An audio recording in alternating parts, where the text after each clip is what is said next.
Hi, in this video I'm going to show you how to do an at-home root touch-up with henna mixed with coffee. A viewer asked me to do as a follow-up to my Color Your Grays with Henna and Coffee video, which if you want to watch that, I'll link to it up above. She just said she'd like to see a video on how I do root touch-ups, and so I've gone ahead and shot that video for you, and in the next scene you'll be taken back to me before this touch-up where my hair was getting pretty gray at the roots, especially on the temples. And you can see here what the temples are looking like now. They're a little bit more camouflaged, and I wouldn't be like embarrassed to put my hair up in a ponytail or something and let the sides show. I don't think that we should ever be embarrassed about showing signs of aging. And the reason why I like to dye my grays isn't so much because I don't like the look of aging, but because I feel like the gray color isn't that flattering to my complexion. I find that gray around my face just makes all of this look like oatmeal or something. At least like with some auburn, it's more like a spicy chili, or at least a nice warm hot cocoa. I think I have the munchies. Go ahead and give this video a like if you're watching. Just give it a like, baby. Make sure you watch all the way through to the end so you can see how I styled it as well. Oh God, this must be so jostling. From before when I was all styled up to right now where I'm super bare. So just, try to get your eyes used to it. Look at it! I'd say it's been 6 to 8 weeks since I last hennaed it. So I'm trying to show you in the sunlight. You can see that it's mostly the roots and mostly the side by my ear. But yeah, we'll just focus mostly on the roots today.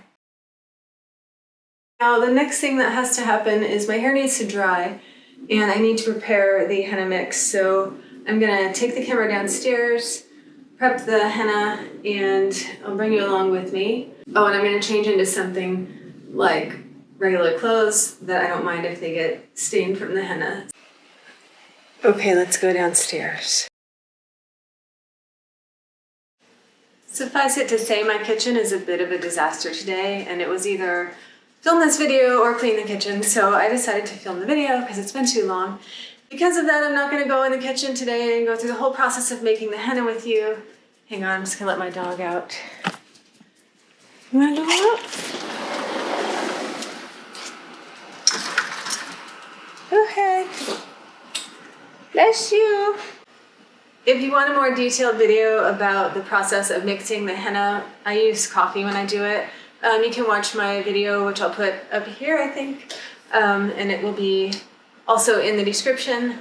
It's the video about using henna with coffee, and there's a full detailed going into how to mix it up and heat it up and prepare it. Give this video a like if you haven't already because it helps with my best friend, the algorithm. Positive affirmations.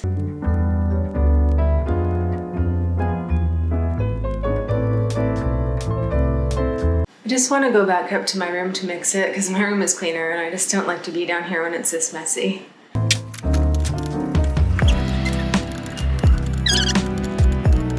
Alright, so we're back in my room. Here is the mixture. I'm going to continue. The brick has softened a bit now. Mixing together. Mixing, mixing, mixing. I think I put too much coffee. Ugh. Okay. I'm going to drain some of this. I'm just going to dump some of it into the commode. It does seem like the texture is better now and it's mushing out better. You want that brownie batter texture.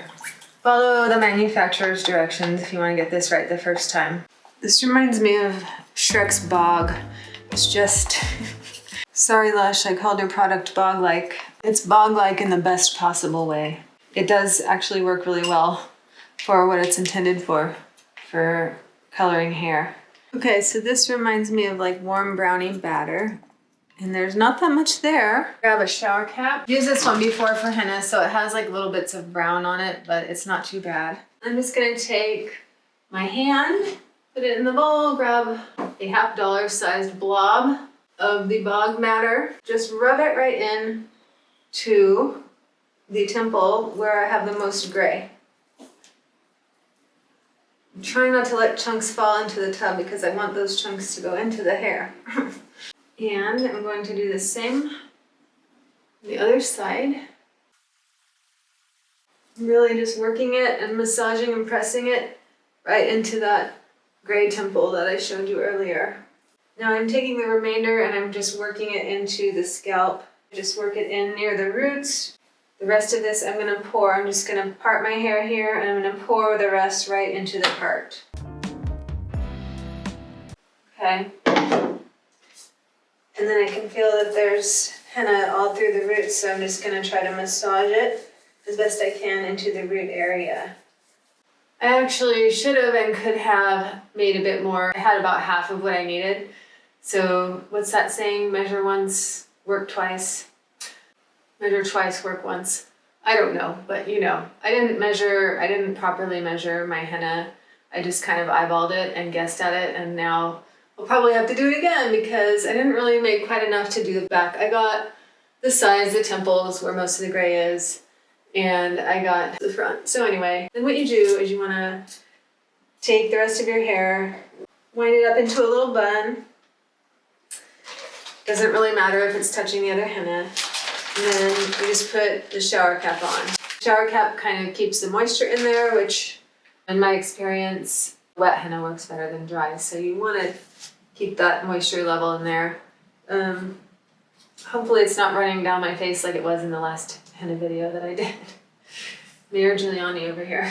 Right, you can get it to where you can kind of pile it all up on the top of your head, depending on the length of your hair.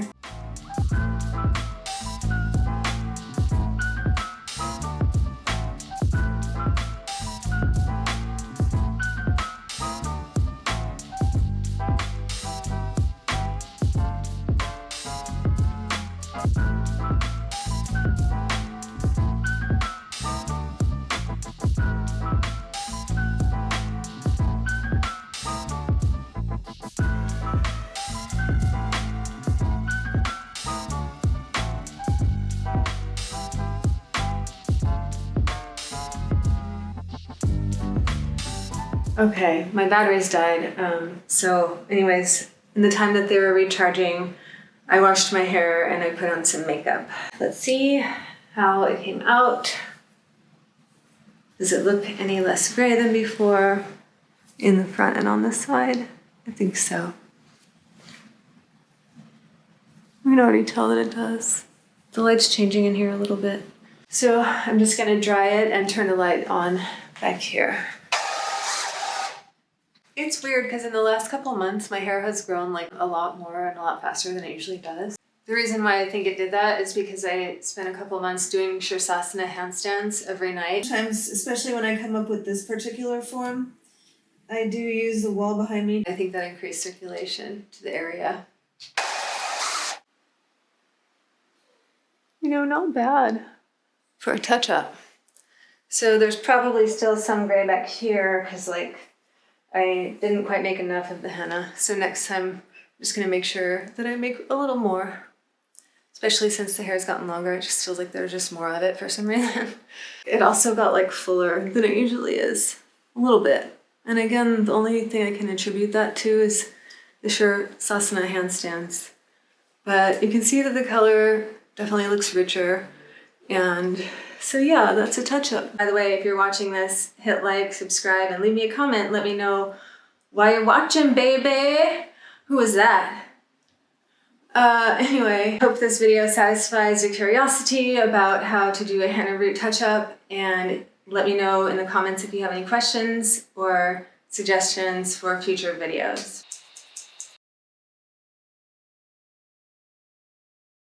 So I actually have to go drive my husband to the doctor right now, so I'll finish styling it, and then I'll film the intro and the ending of this video when I get back. See you later. My husband and I drove across town to his doctor's appointment, and it was like about 90 degrees out because we live in the desert.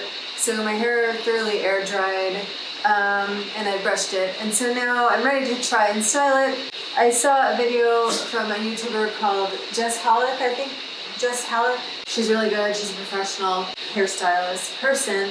And there's only so much I can do with the hair that God gave me, but you know, I'm gonna try. So here we go.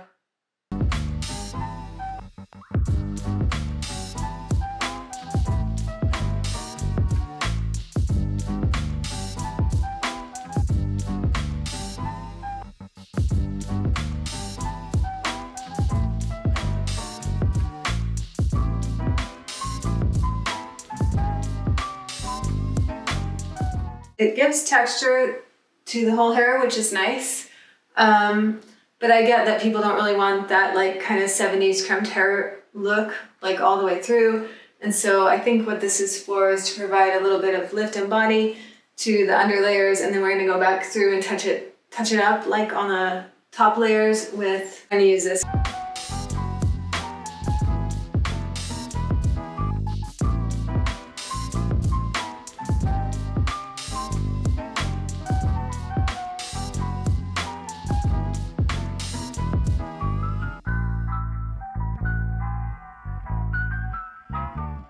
So I think that gave it a slightly more modern like look on the top layer, which is nice. I'm gonna let it cool and then I'll break them apart and kind of finger comb through.